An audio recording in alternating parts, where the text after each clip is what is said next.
The People Not Titles podcast is brought to you by Land Trust Title Services, your partners for results.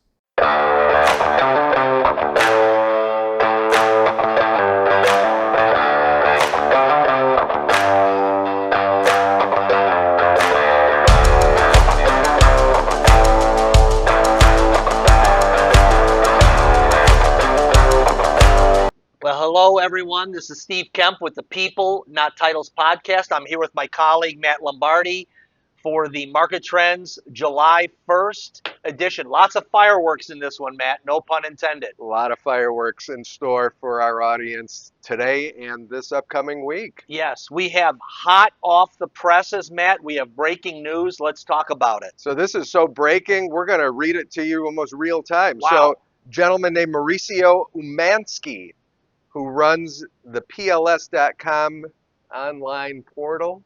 Well, I'm Sounds like assuming PLS is privatelistingsservice.com, Correct. something like He's that. apparently a celebrity broker out of California. He's such a big celebrity, I don't know who he is and have never heard of him.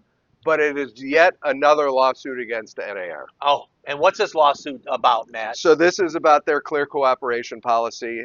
In essence, he is arguing that the clear cooperation policy is infringing his right and the rights of sellers to put their properties on alternative non-MLS structures. Right. So the clear cooperation policy, as we all know, and if you don't, we're going to say it, it's 24 hours after you get the listing. In order to get on the MLS, you have to put it on there. So 24 hours if you get a listing, where this network, as well as Compass's private listing network, is trying to circumvent that, saying we're going to delay this, we're going to put this in our own private network, and we're going to get into all that stuff. So that's what this lawsuit is. It's being brought forth in the Southern California court, federal court. This, I think there was an original lawsuit brought in 2020 that never went anywhere, so he's ginning this back up. So Matt, it's just another lawsuit against NAR.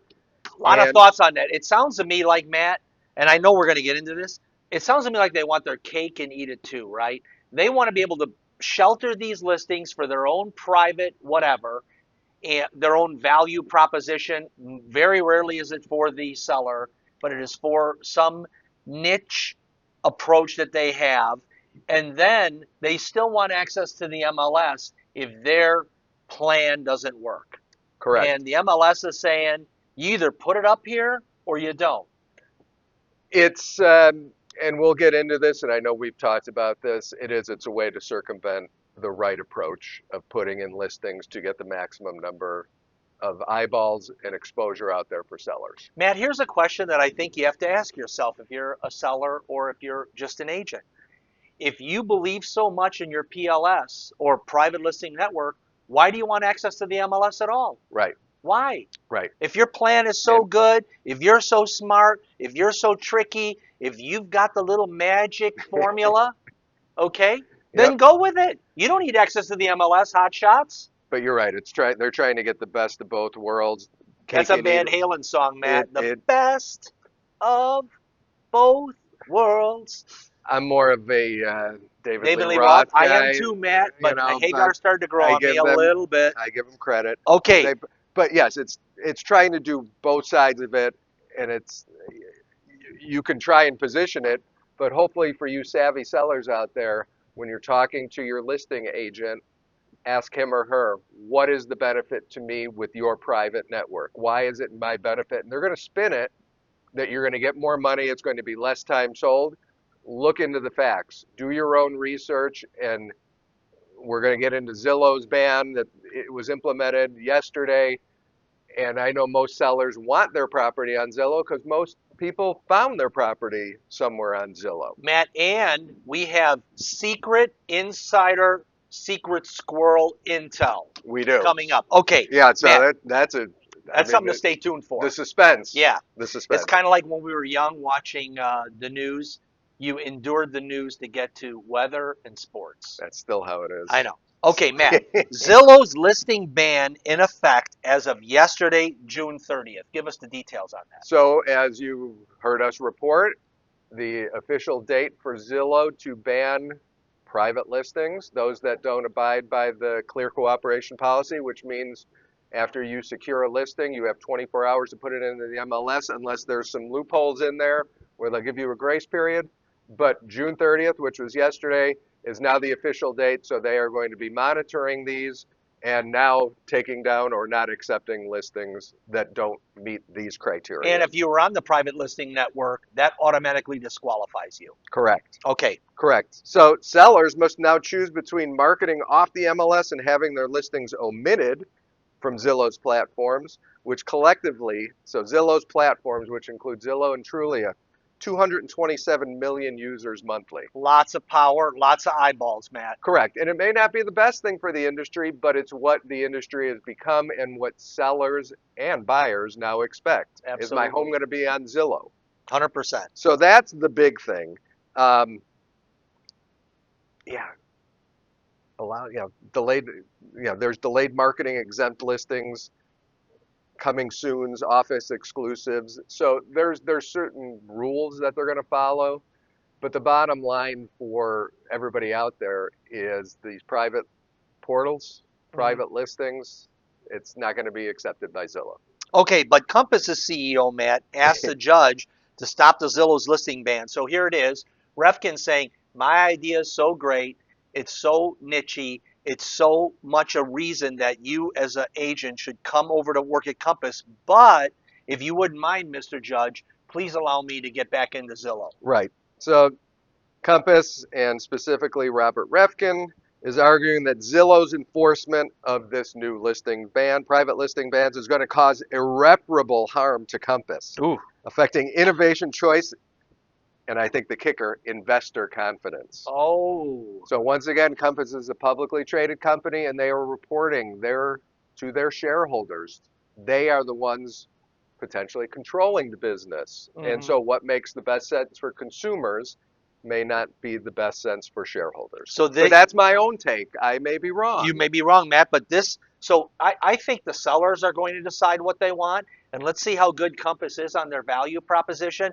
And I think Refkin's tipping his hand saying, hey, listen, if sellers don't like this, my shareholders won't like this. And if my shareholders don't like this, my company ain't going to like this, and blah, blah, blah, blah, blah. Right. It's just the positioning, once again, of trying to differentiate themselves, but for the benefit of whom? And Refkin is saying conspiracy allegations. What's a conspiracy, Matt? Well, a conspiracy is a few people and groups coming together to conspire against one or more companies for the benefit. But yeah, he's alleging conversations with industry leaders suggesting a conspiracy by Zillow to pressure sellers into using their platform over alternative marketing strategies like Compass's.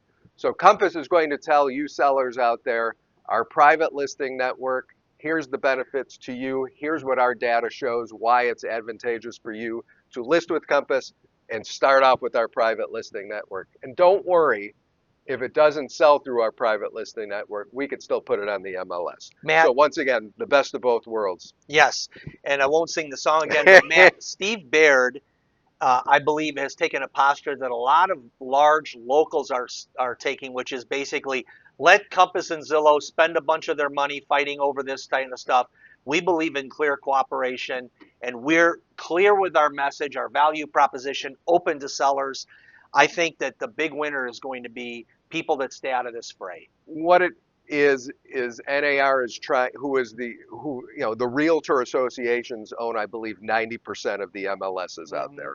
So NAR's MLS policy dictates the vast majority of what MLS policy is. And it may not be the right approach. And that's a whole nother argument out there of NAR needs to get out of the MLS business.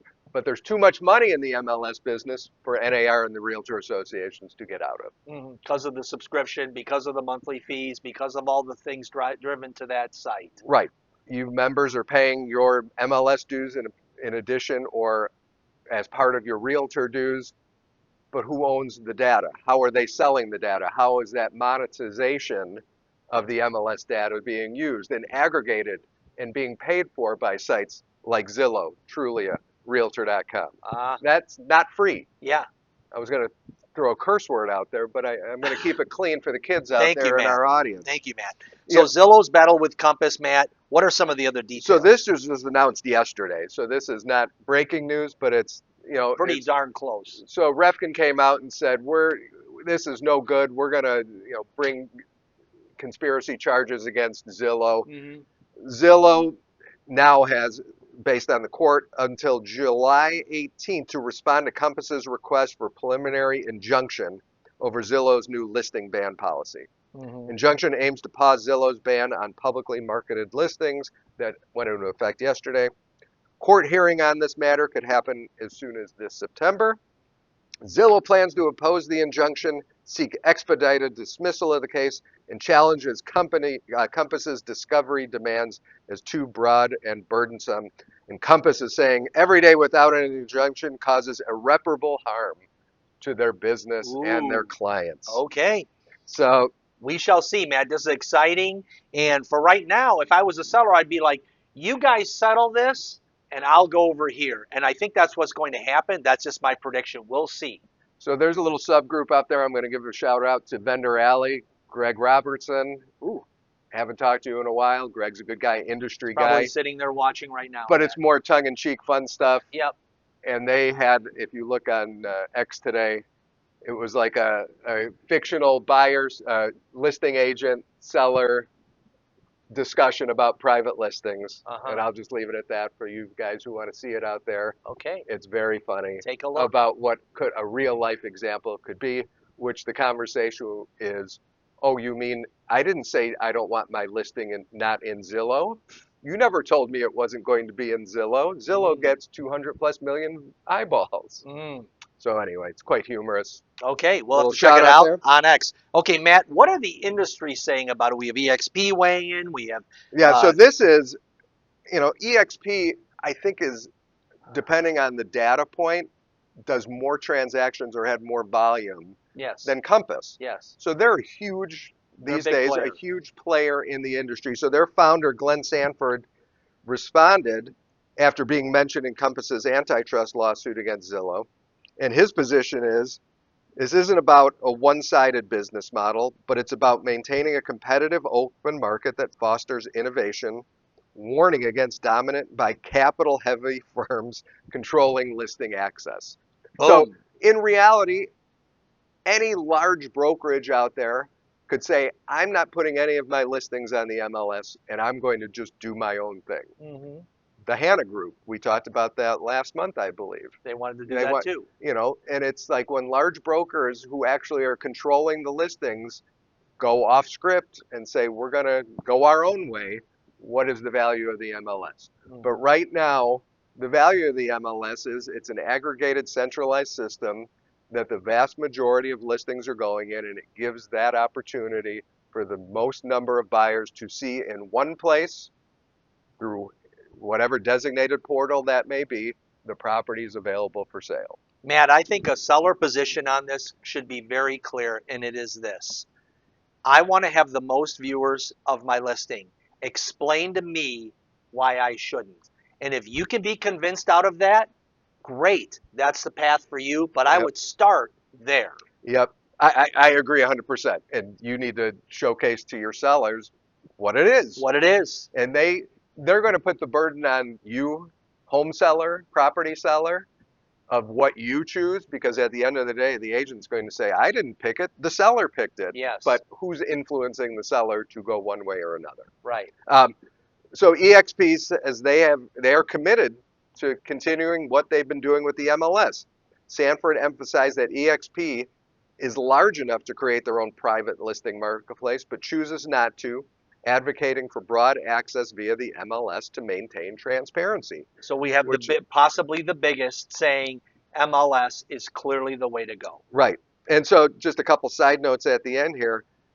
And the topic is concerns of a domino effect. Critics like NextHome CEO James Dwiggins warns that if more big brokerages shift towards private listings, others may follow to retain agents and further fragment the market. Mm. And then Victor Lund, who's an industry strategist, says all these major brands and players are just spinning narratives to appeal to Wall Street Hmm. and prospective agents Hmm. as competition for higher producing agents, better agents, intensifies, and that's always out there. 100%. You know, it's who are the top producers, as we talked about in our last episode. The top producers are doing the vast majority of the business. It's always been that way. You want them to work for your brokerage, Absolutely, if Matt. possible. Matt, let's get on to the I'm intel. gonna.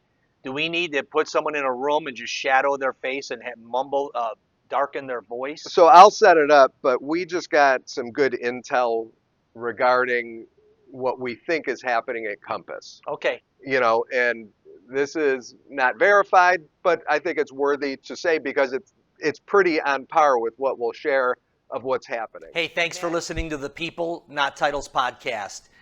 We are brought to you by our great sponsors, Land Trust Title Services, your partners for results. Of what's happening.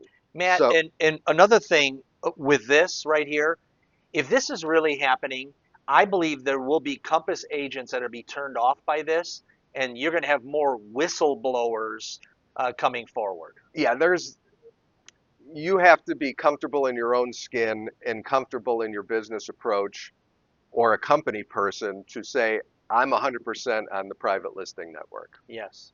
Or this just doesn't feel right to me and my client base. Right. And when I try and explain it to a prospective client, it doesn't feel right. Right. Or some may say, this is the right approach. I believe love in it. I believe in it. Yeah, I believe. Okay, Matt, let's get on to the intel.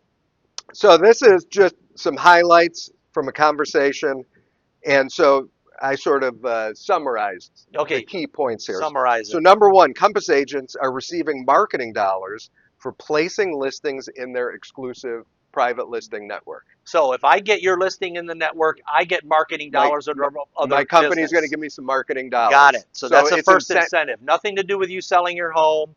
Just I get dollars. Let's talk about the next point. Sellers are told it's beneficial because they will likely work with a vetted Compass buyer's agent. So keeping it in-house, fewer buyer agents Correct. coming at it. Steve, I'm going to take your listing. We're going to put it in our private network. It's going to be great. I'm going to get you a vetted Compass buyer's agent that's going to bring a qualified buyer to the table.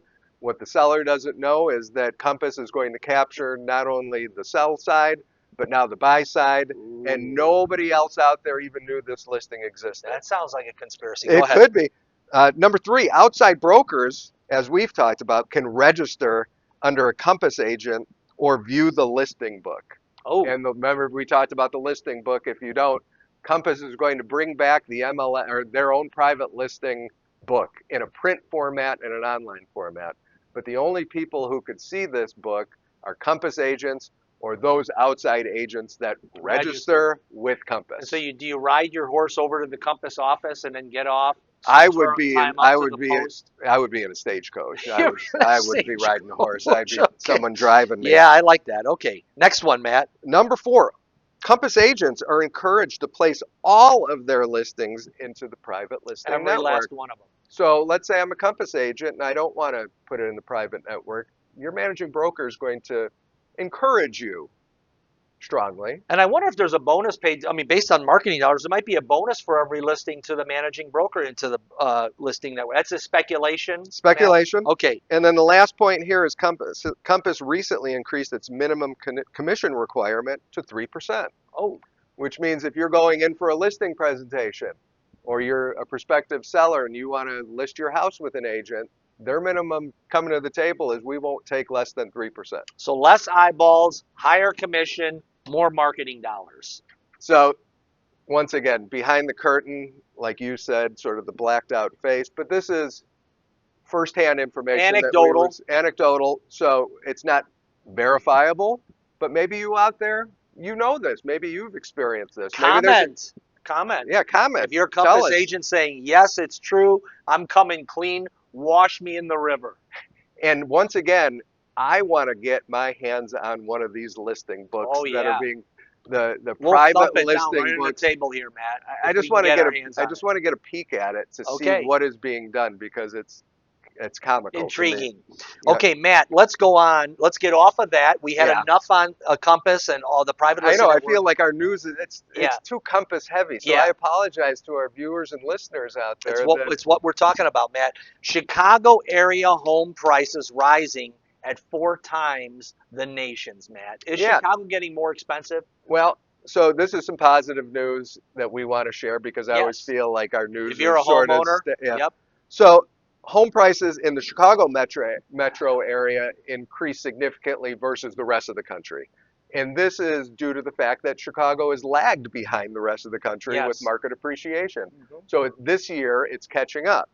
So the median home price reached a record in the Chicago metro area for $379,000 and $379,900, up 1.3% from last year.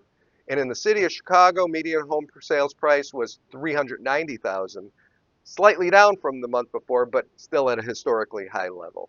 So Chicago home price growth of 5.5% from May 2024 to this year, uh, that's where the 5 times comes in. So 5.5% versus just over 1% for the rest of the For the rest country. of the country. You know, and so Chicago's 8.3% year-over-year price increase reflects accelerating growth compared to earlier months and other parts of the country. So Chicago, if you're a homeowner in Chicago, you are seeing price appreciation now at a greater level than other parts of the country, because in so many other parts of the country there is more inventory, more issues with insurance. We talked about this with Florida. Florida, So, Texas.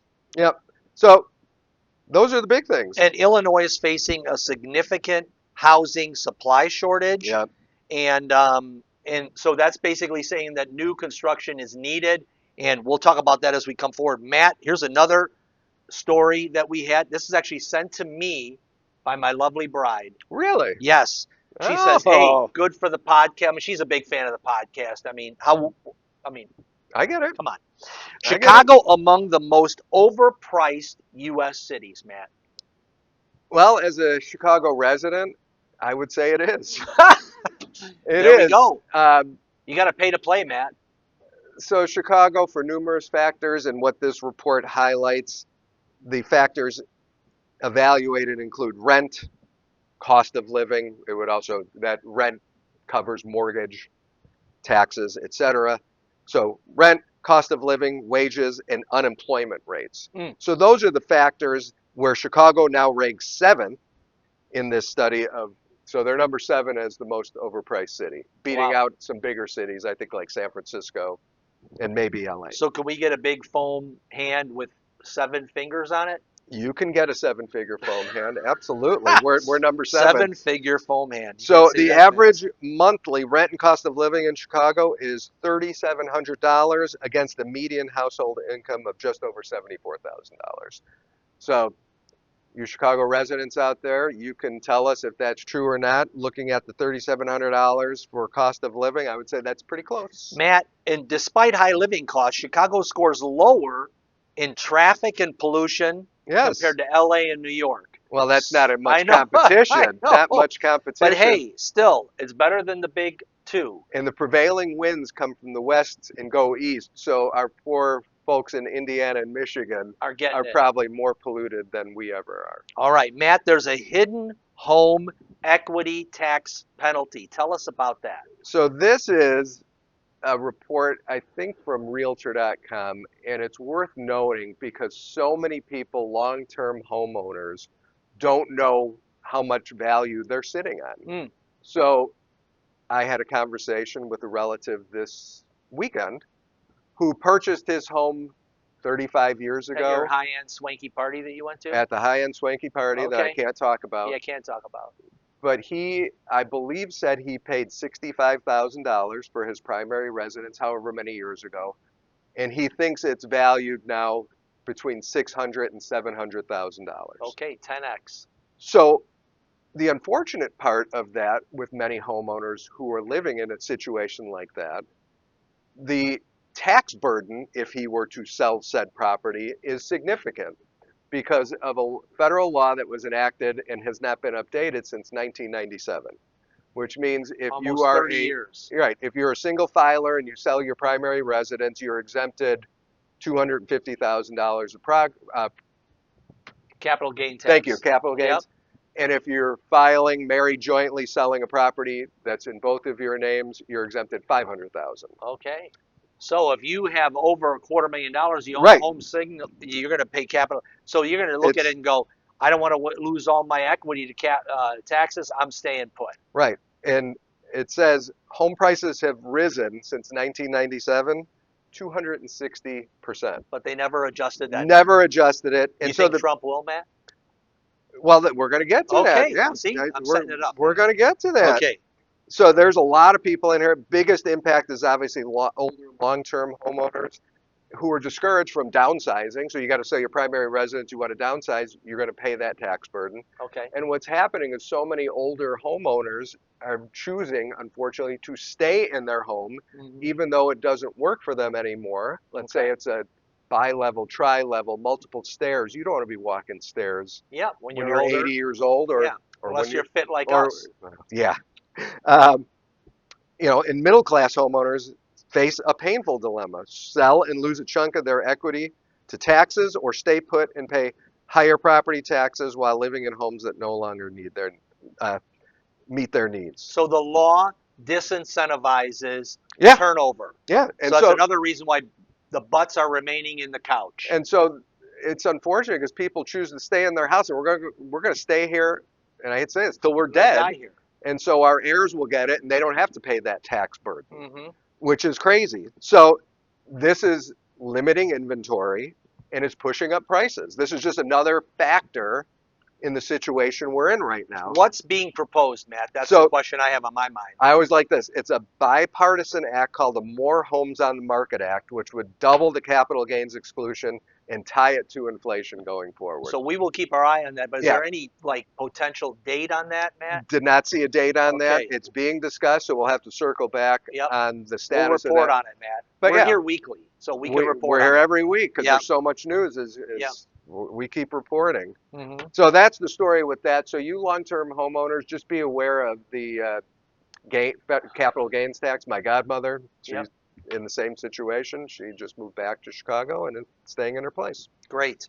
Matt, let's talk about, speaking of taxes, it looks like Chicago is going to try to move up from number 7 higher up the list with these new taxes in Illinois. Yeah, this is just an FYI for everybody out there, and you've probably seen this on the news. And if not, we're going to report just a couple details about taxes.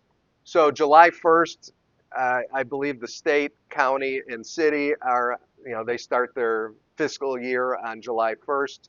So new taxes and new laws were enacted starting today.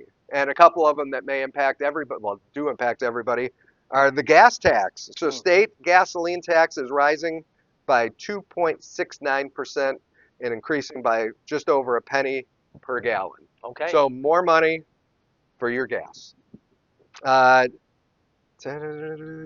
We don't need to go through that. Chicago minimum wage, Matt. Chicago minimum wage is going up for you workers out there. I think that's a good thing. But for you business owners, you're going to be paying more for employees. So and for you consumers out there, they're going to pass that along to you. Correct.